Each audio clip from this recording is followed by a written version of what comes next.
Hello and welcome. I am Scrapperlock, and this is City of Heroes. We're with Liberty Lass, who's level 29 and has a couple 100,000 XP to go to get to the next level. She's got 7 million influence now, and I'll explain how I got that. It's been a while, and the thing is, I can't get story arcs. I Lorenzo Tate is offering me a mission that requires multiple characters. Lannister's asking me to defeat 35 guys in Terra Volta. I can't cancel one of those missions until tomorrow. And Weintraub is just not giving me a story arc. So, yeah, I'm trying to get a story arc or two here when we're getting ready to finish the 20s and get into the 30s, and they're just not offering me, and I'm not sure why.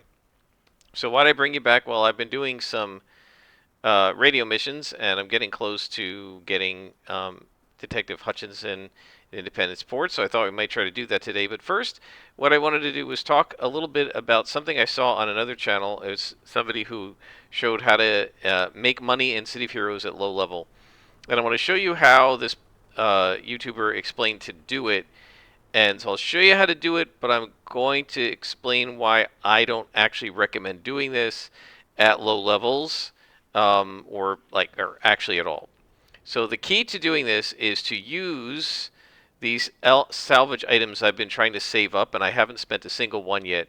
So at level 29, having done all these story arcs, and one of the reasons I'm trying to get more story arcs is because that's how you get these, we have 270 reward merits. We also have gotten, just from adventuring, 11 enhancement converters, and these are actually worth apparently quite a bit of money on the auction house. When this person who shot the video a week or two ago did it on Homecoming, these were worth in the 60,000 range. So what he did was he had 3 reward merits, and he said, he was like 11th level, and he said, I'm going to show you how to make money. So I'm going to show you how he explained to do it, and then I'm going to explain to you why I don't recommend it. Obviously, feel free, and if you want to do it, go ahead.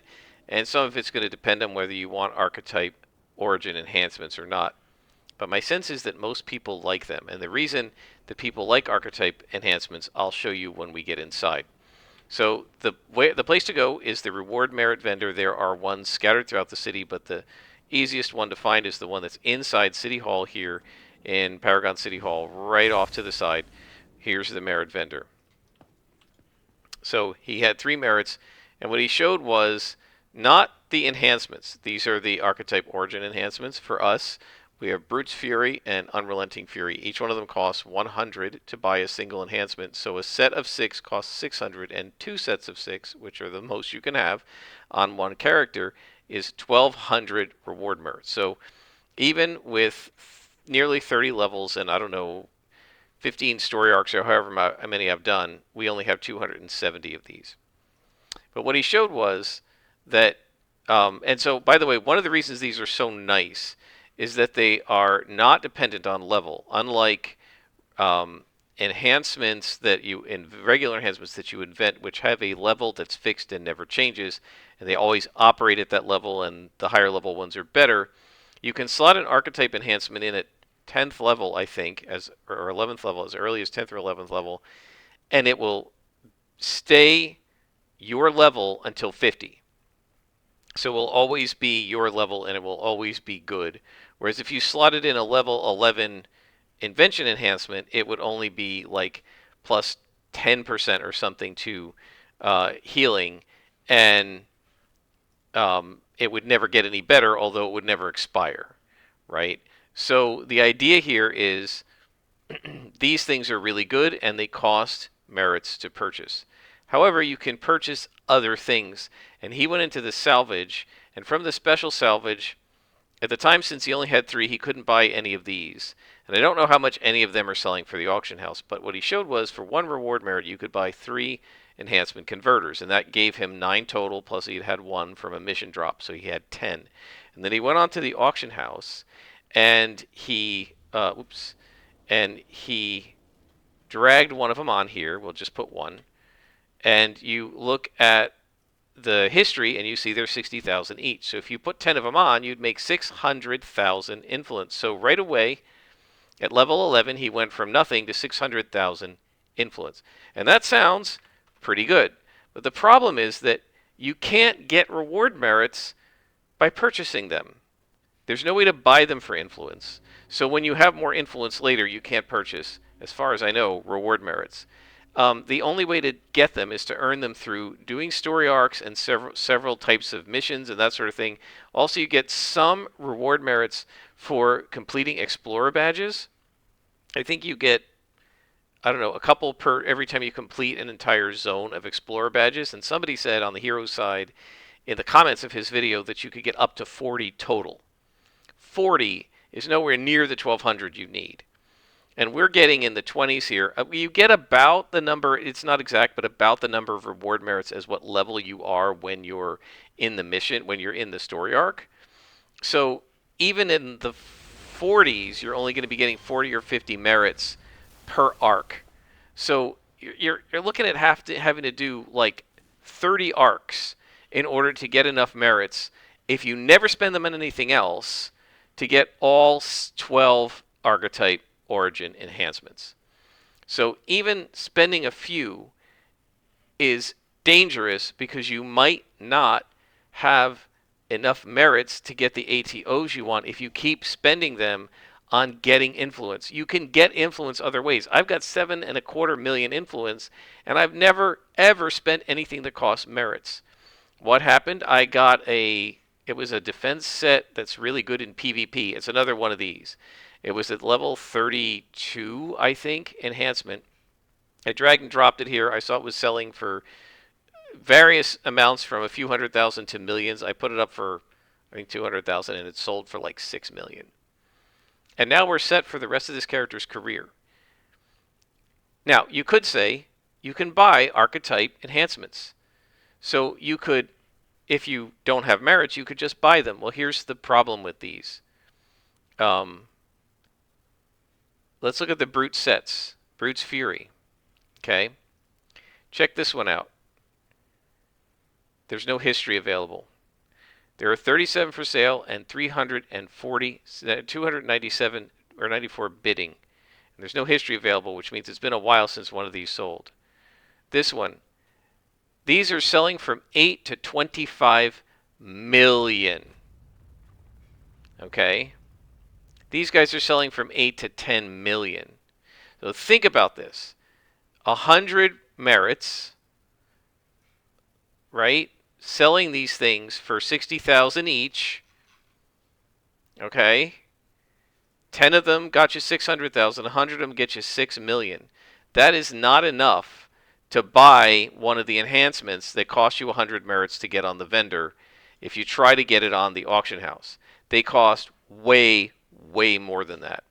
So my recommendation to you guys is save those merits.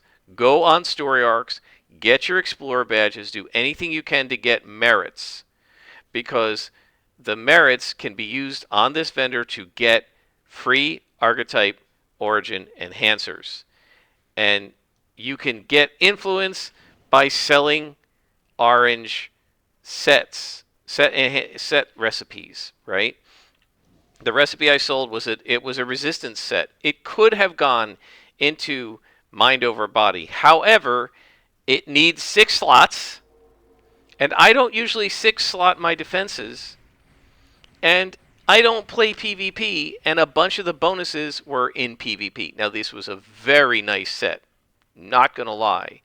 But I looked at that and I said, I don't need that. Usually in my scrappers and brutes, I put sets in the offensive powers, and I might put a set in something like high pain tolerance because I'm eventually going to put heals in here when I get the slots. But unless I have something 5 or 6 slotted, I generally don't put a set in there. Now there are some sets of 5 in the defenses. I actually put one on Silver Phoenix, I think.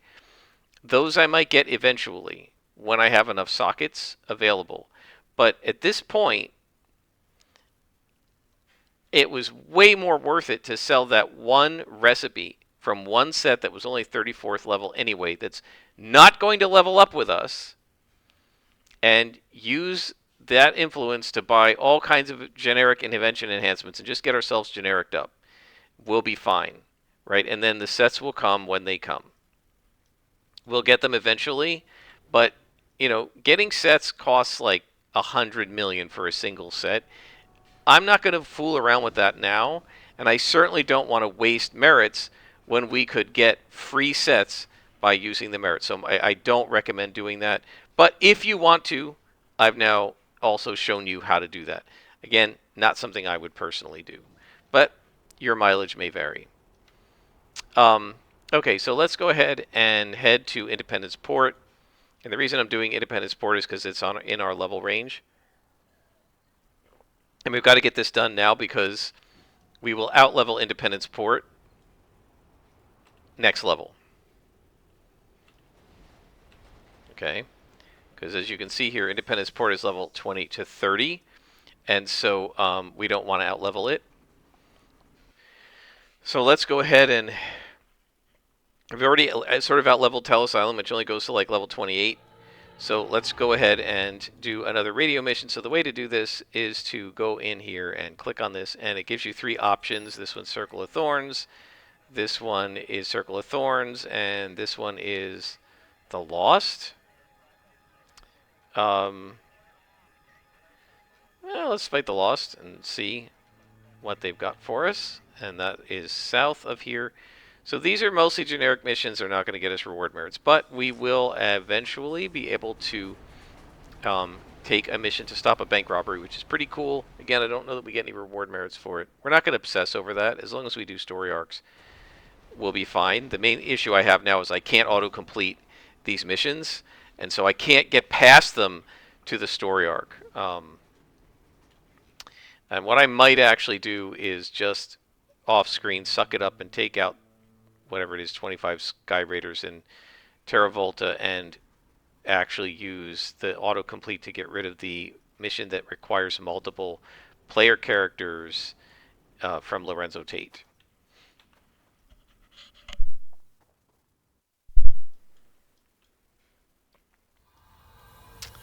Alright, so we're in a cave and we have to rescue Paul Toves.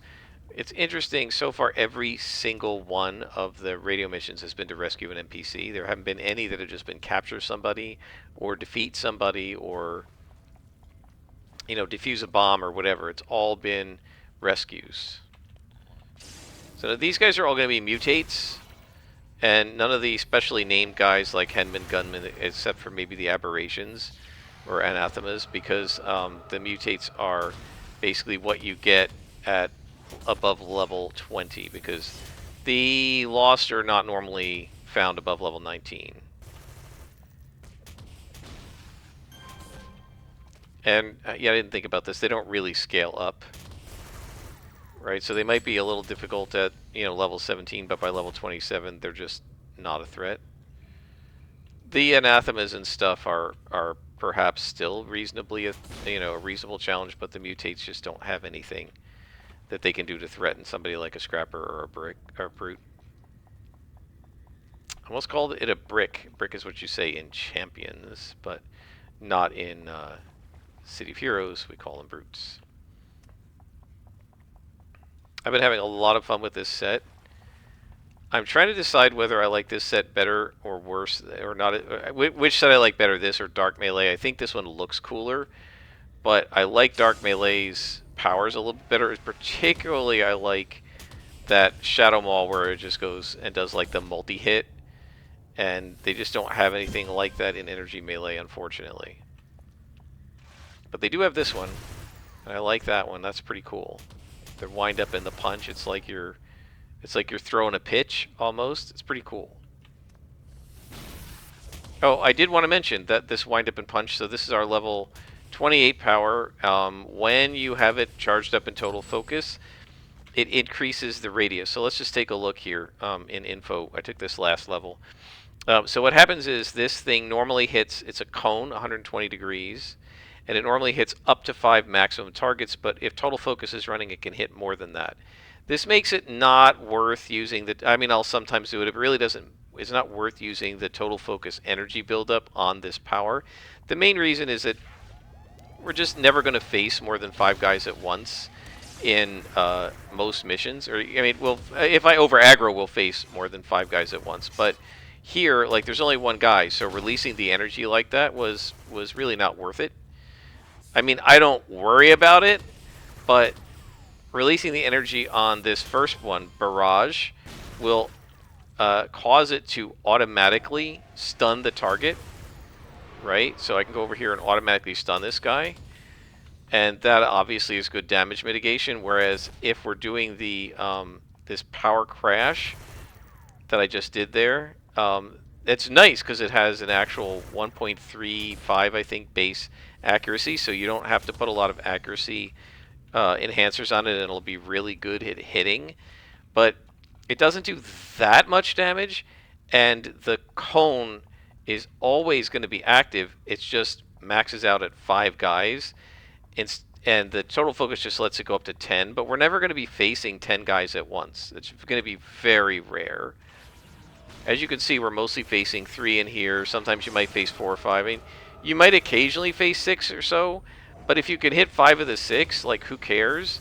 So to me, it's much better to use the energy stored to do the barrage and stun the guy, right? Rather than using this power crash to try and hit 5 guys when there are only 2 or 3 guys in front of me anyway, right?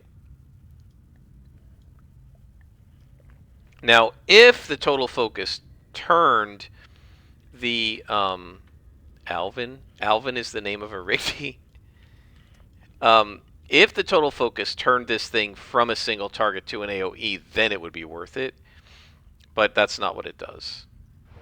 Right? It just basically increases. It doesn't even increase the range, like the degree of arc, like say from 120 to 180. All it does is increase the maximum number of enemies you can hit. And since there's rarely... Oh, I shouldn't have used that there. I should have used the first one. Since there are rarely more than 5 guys, it isn't... It really isn't... It's not of any use to us while soloing. Now, if you're in a group, it might be of some use. Right? Because if you're in a large group, there might be 20 guys surrounding you, and then expanding the number that you can do damage to would be really worth it. But since it's only in a cone in front of you, even if you're surrounded by 10 guys, it's only going to hit the 4 or 5 in front of you. So again, limited utility of the energy storage. It's still a good attack power, but it's just an attack power. Okay, so now we're going to lead this guy out. There will probably be an ambush here, but we'll see.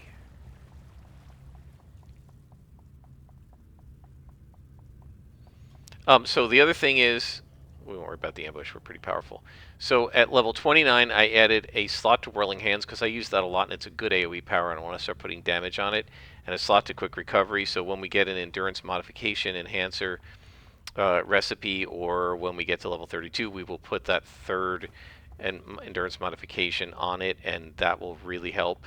And we'll have both Stamina and Quick Recovery triple slotted for minimally SOs or possibly generic inventions, depending on whether we find them. So you can see that we've actually got, what is it, 1 damage, 4 endurance reducers, so we can pretty much put everything in there that we need. We might put endurance reducer on this one.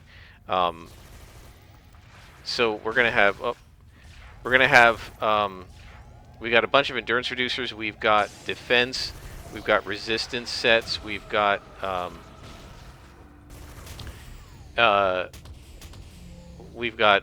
accuracy, I think.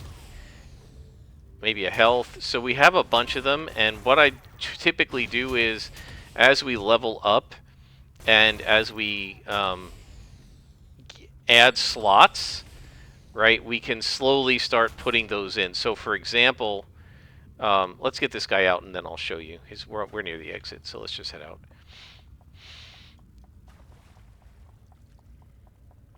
This way we stop getting ambushed. Here we go. That should auto-complete. Or it should complete. There we go. So let's head outside and then I'll show you. We have a damage here, right? And I want to put a damage in this slot, so I can go ahead and make that anytime I want. And we can pop that in there. We also have a fly. We can throw that into hover if we want. We can sell the range because we don't need it. And then resist damage, endurance reduction, and so on. So we have a bunch of these. Two resist damages, right? Um, 4 reduced endurance is basically all we need. We've got a damage. So we've got like 6 or 7 enhancements that we could use to add to our character into empty sockets right now, or as the sockets become available as we level up. And so I just do it gradually, and you can see we're not even level 30 yet, and we're already going to have probably by level 31 like 7 or 8 or 9 of our slots with generic IOs, and by then we'll have even more. And so I don't think it'll take long. My guess would be we'll have almost all the invention trainers, the generic IOs, on our character by the time we're around level 35 or 36, which is fine. I'd be very happy with that. Okay, so now we need one more mission, I think, to fill up this bar for Detective Hutchinson, and then he'll give us a mission to stop a bank robbery or something. Sky Raiders got away with the Event Horizon. With Event Horizon, that could be bad if they know what to do with it. I don't know what Event Horizon is. Circle of Thorns and the Council. Well, let's go fight the Sky Raiders. And they're about halfway between here and the other train station, so we may as well just fly over. So I hope you guys are having a good time. I'm really enjoying this character. I can't believe we're already almost level 30. If it weren't for the fact that I want to play a bunch of different characters, including I want some kind of a fire character and some kind of an ice character. Probably a Dominator will be one of those. Fire effects are so cool in this game. I feel like I love most of the special effects in this game. And guys, I have to say, for a game that's literally 20 years old, I was in closed beta almost exactly 20 years ago, because it's a couple weeks after my birthday right now, and I remember thinking it was my birthday present that they let me into closed beta almost. And so it's literally been 20 years since I got into closed beta. They haven't really changed a lot of the visual effects assets of the game. They've added a few, but a lot of the ones you're seeing here are basically original to the game, and most of the rest of them were put in after a couple of years. And almost none of them were added, after about 2008. So you're looking at 15 to 20-year-old assets, and they look fantastic. I mean, the energy fist punches look great.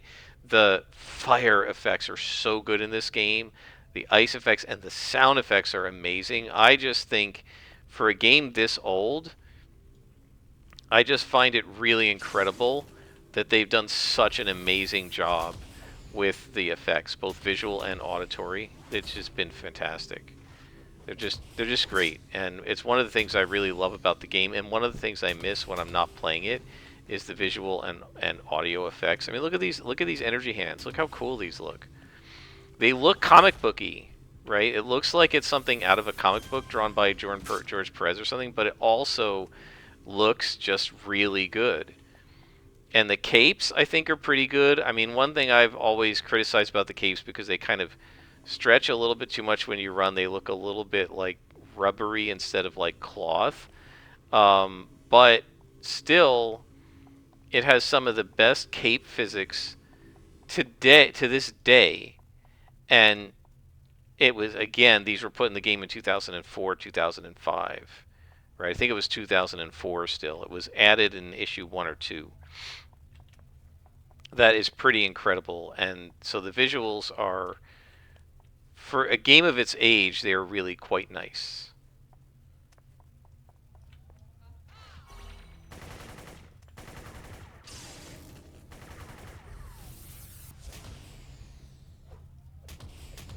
Yeah, I definitely want to get damage into that whirling attack, because it definitely is something I use a lot, and it does really good damage when you're surrounded, and because it's a 360 degree, you don't even have to try to aim it the way you have to with the cone effects.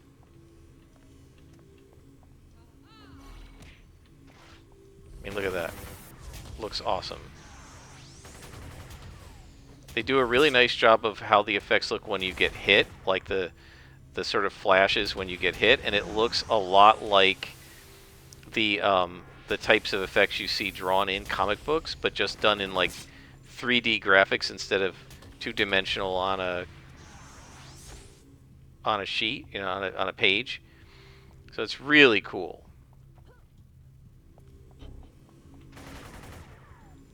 Oh, come on. 2 misses in a row with 87% to hit. Come on.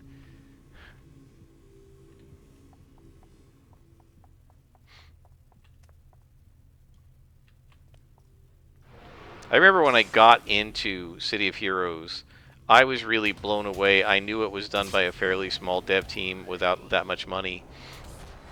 That it wasn't something like Star Wars Galaxies where they had the millions of dollars of LucasArts and Sony Online Entertainment behind them. It was a small development company, and they had come up with just some amazing graphics. Now, I will say, the animations are a little less smooth than the motion captured animations that we saw in Star Wars Galaxies, and so when I first saw the animations, I was like, oh, these are a little bit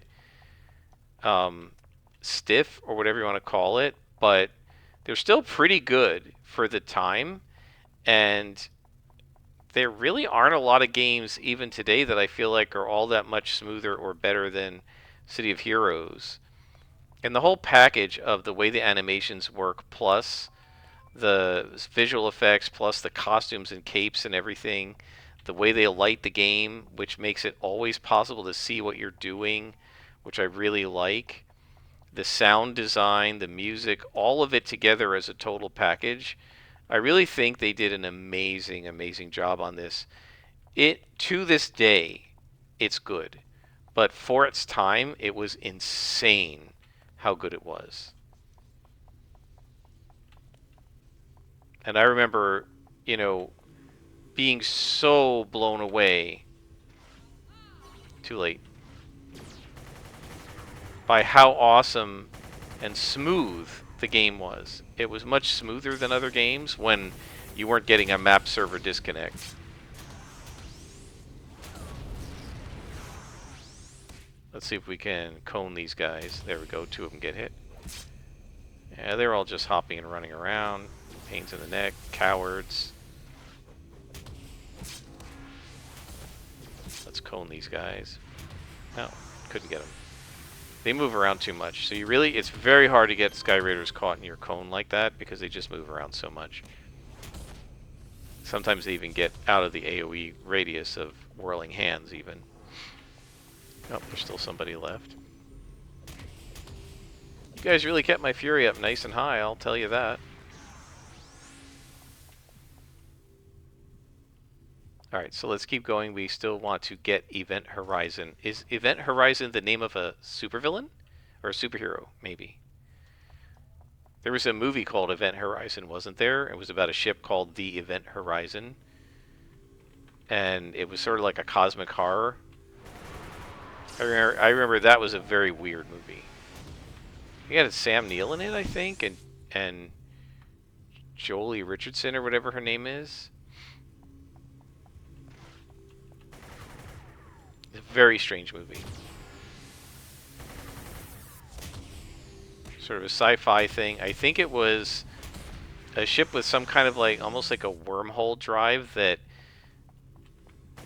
got lost out by Pluto, and they went to get it, and they found it, but the crew had killed each other, and it was some weird thing that was making them kill each other, and they thought they had defeated it, but then at the end it seemed like it was still there. I don't remember all the details. I just remember thinking it was a very strange movie.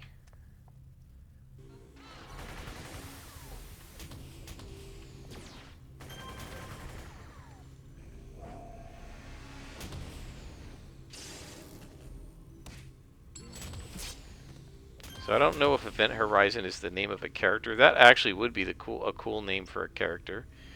Of course, I assume you all know an Event Horizon is kind of the radius around a black hole beyond which, I guess, stuff cannot escape its gravity, including even light, I believe.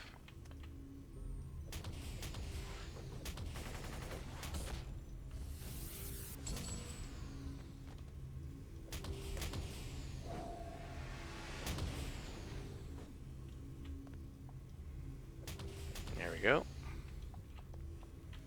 So we still haven't found whatever event horizon is.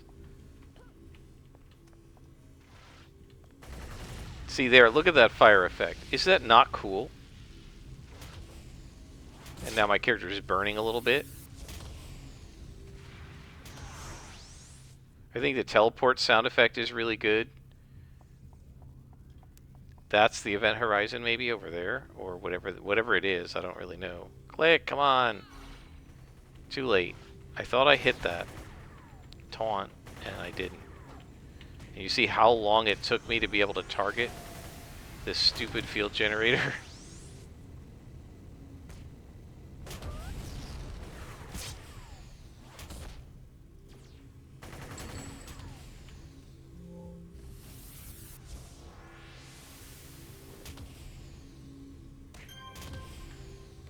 And this guy's a lieutenant, isn't he? Let's make sure he stays stunned. Got him. And there we go. So let's head up here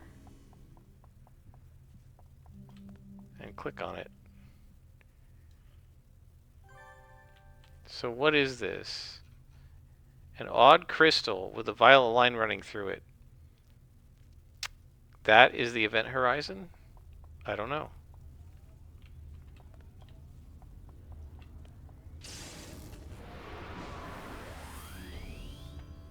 Oh shoot. Come on. There we go. I think we got him in time.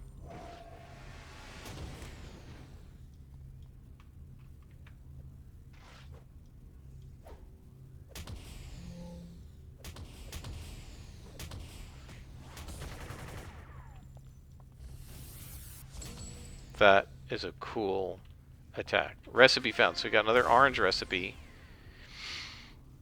So Kismet is a defense set, right, that has up to 5, so that you don't need a 6th one. And so this particular one reduces energy cost and increases, it says attack rate, it means recharge rate. But then it also can improve your recovery, increase smashing and lethal resistance, which actually be kind of nice. It improves regeneration, and improves recharge time. This is something that might potentially be worth keeping. Oh wait, it's a defense set, though. We don't have any defense sets. We have resistance sets. Right? This is resistance, resistance. Yeah, we don't have any defense sets. So that, since we can't use it, we could probably vend that on the auction house, and it might be worth a pretty good amount. What are our other powers? Do these guys have this? Heightened senses. This gets us defense. Okay, so we might want to keep it. How much is it worth? It is only 30th level. So let's just see. How much are they going for? No history, huh? Okay, well, we'll keep it for now. We'll see at level 30 whether we want to keep that set. Let's take a look. We can go talk to the detective now, and he can give us a bank protection mission. If you're a villain, it would be a bank robbery mission. And the other thing I need to do, maybe I'll do this later after I'm off screen with you guys, is go into Icon. But I'll just show you. This is Icon. This is the tailor, and these exist in every zone. And if you wander on in, you can just talk to these guys, and they'll let you change your outfit. It costs some influence, but I have some free tailor sessions, I think, so I can just turn one of those in. It used to be, I think you get a free tailor session at every 10th level. I'm not really sure. But you also get one when you first create your character, I think, on this server. So let's head inside to the Paragon Police Department. This is their Independence Port Precinct. And we will talk to the detective. This is a safeguard mission. Once you prevent the heist, you'll have 15 minutes to explore the area and potentially earn extra rewards. So let's do it. So now we have to do it quickly, right? Because There's a certain amount of time, and then the heist is going to start, and you got to go in there and basically defend the vault.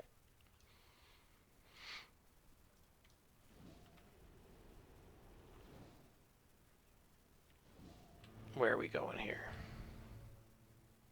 Over that way. Everything in Independence Port is so far away. Let's go ahead and sell our enhancements. With 7 million influence, guys, we are set. We need about 2 million to upgrade what we have to level 35 when we get to level 32. But we're not even at level 30 yet. Oh, and we now have some orange salvage, which is nice. I'm gonna have to show you guys the base, and you can see where we're storing our salvage, because I now have a bunch of salvage racks in the base. So the reason there's hardly any salvage in here is because it's all in my base. I don't even have any in the vault right now. Eventually, I'm going to run out of room. I've got 2 racks meant for white salvage, 2 for yellow, and 2 for orange. 1.5 of the white racks are already full, so I'm going to put the rest of the white in the vault and leave the rest of the white in my salvage, and then the orange and yellow will go into the racks until I run out of room. I don't know what I'm going to do after that, because I refuse to have more than 6 salvage racks in the base. It's just kind of silly. Alright, so you take the police van. Why this isn't just parked outside the police station, I don't know. It is in Kings Row. And so now you have to protect the bank. Whoops. So we have flight, so we're just going to fly on over there. And you can see this is Independence Port, right? There's actually this is a section of Independence Port. There's Biotechniques right there that we just flew into, right? It's just not the whole map. It's only part of it, right?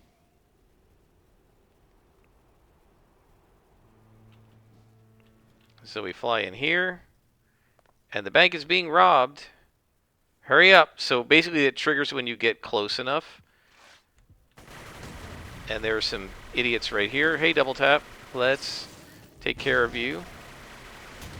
I should have come in here with some defense, some luck, but we'll be alright.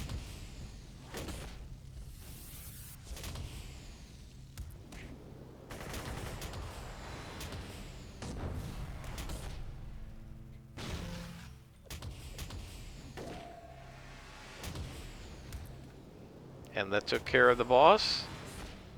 I think there's going to be another one, but maybe I'm wrong.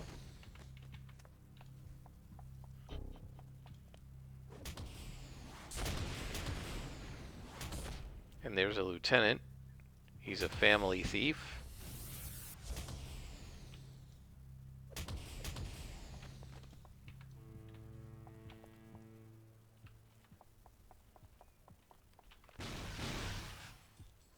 Let's cone these guys. Boom, they all take it.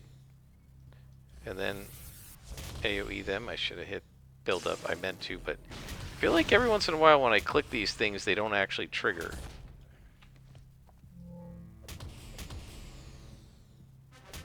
And that's the mission. So now we have 15 minutes to stay in here. There are vandals causing mayhem, right? And so you take a click there. That tells you the vandals are causing mayhem in that spot. And if you stop them from causing mayhem, you gain more time in the mission. And you can basically stay in here almost indefinitely.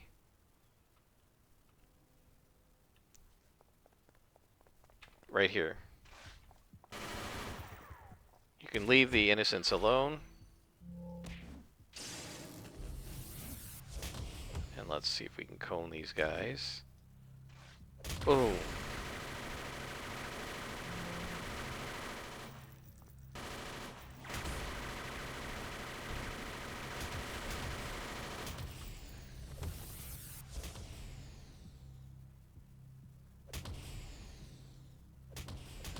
Bonus time, right? So we got an extra, like, minute. Because we defeated these vandals here. Right? And so you can basically keep going. We're not going to, but you can basically keep going. Who's shooting at me? Oh, that guy, okay.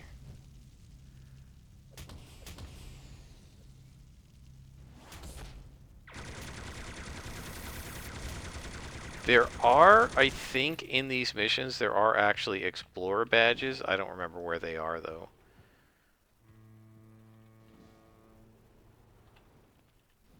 So anyway, I think that's enough. So we'll head on out.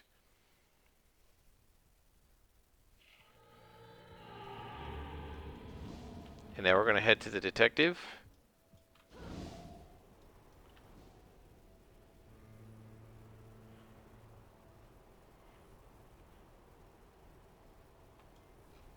Right, so it was this section of the city was where the robbery took place, right? It happened right over here. So this was the bank that got robbed. And you can see First National Bank of Paragon City. This sign was not here when the game launched because they didn't have police missions and bank robberies until City of Villains came out, or right before City of Villains came out. So I'm not sure if it came out with COV or if they had designed it for COV with the villains doing the bank robbing, and then they said we'll put a hero side in, and they might have put it in the hero side first to see if we liked it. I can't remember now, but it came in around that time. Okay, so now we have to do more missions for him in order to get more um, bank robbery protection missions in the future. However, he didn't give me a new contact. So I guess we're stuck, guys. I'm going to try to wait until tomorrow and see if I can clear Lorenzo Tate's mission, and maybe off screen I'll go ahead and do the stupid Terravolta thing at some point. But before we go, let's head into the base and I will craft the damage enhancement and we'll slot it in. And I can show you how I've set up the workshop. Everything's a work in progress. I'm still adding detail to each room. You could do this endlessly. So it's going to take me a long time. But I now have a workshop all set up and salvage and everything else. I don't think I've shown this before, so let's just take a look. So this is the team meeting room, and we've also got our mission computer and stuff up here. And then if we come over to engineering is on this side, and the workshop is over here. Right, so what I have is white salvage is in these two racks, yellow salvage in these two racks, and orange salvage in these two racks. And then the enhancements can be placed in these tables if you create them, or if you want to just put SOs in there, and then this is the crafting table. So let's see. The damage. Let's hide the unowned recipes. So what we need is a masterwork weapon. We already have the iron. So I don't remember if masterwork is white. So let's take a look. Yep. We'll take that one.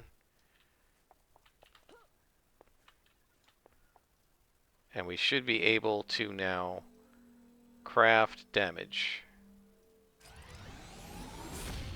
And we can now slot that in Whirling Hands. And now, instead of doing 34 damage, it does 46 damage per hit to everybody. So we now have 3 invention trainers on, and we'll have more as we go. I hope you guys are enjoying. Until next time, I am Scrapperlock, and this has been City of Heroes.